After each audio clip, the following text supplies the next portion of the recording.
tormented by fear. The Gospel reading provides a vivid illumination or illustration of these two types of individuals. The rich man who lives in luxury and abundance without care for others embodies the first type that Jeremiah mentioned in the first reading. He relies solely on his wealth, ignoring the needs of those around him. In contrast, the poor Lazarus, covered in sores, who sits at the rich man's gate, represent the second type.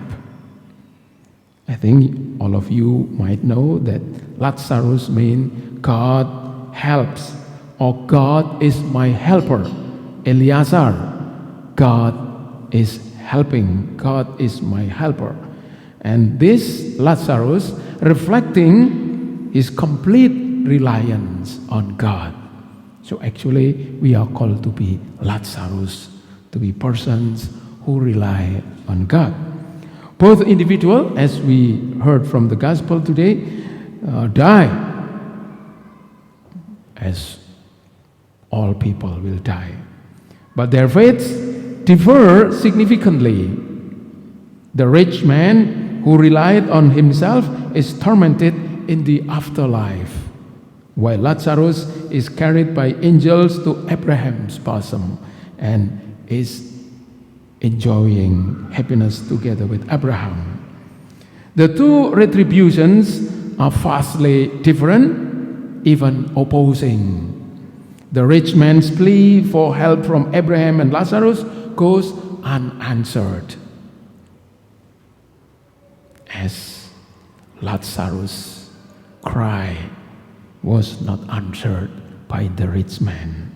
It seemed impossible to rescue someone who has relied solely on themselves. I think this is the point today. It is very dangerous that we rely only on ourselves, like what Jeremiah mentioned in the first reading. Who seeks his strength in flesh?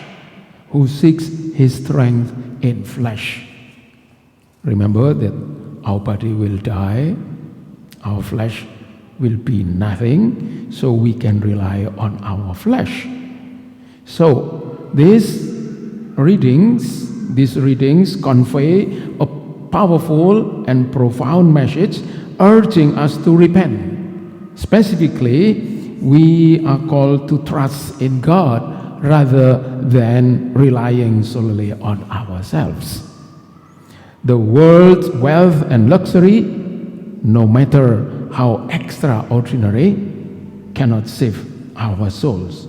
Our salvation lies in God's hands.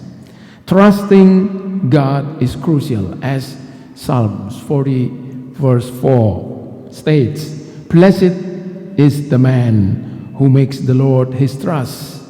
Blessed they who hope in the Lord." Unfortunately, my dear sisters and brothers, it is often difficult to convince people for this truth that we need to rely and trust in God. Even prophets and those raised from the dead cannot change the hearts of those who rely stubbornly on themselves.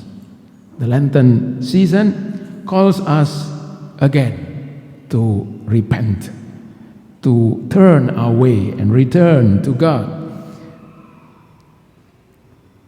The reflective questions are, will we choose to change our hearts and trust in God, or insist on relying solely on ourselves? Remember, every action receives equal reward and retribution. And let us return to God together with Jesus, who sacrifices himself on the altar to help us change our hearts and return to God.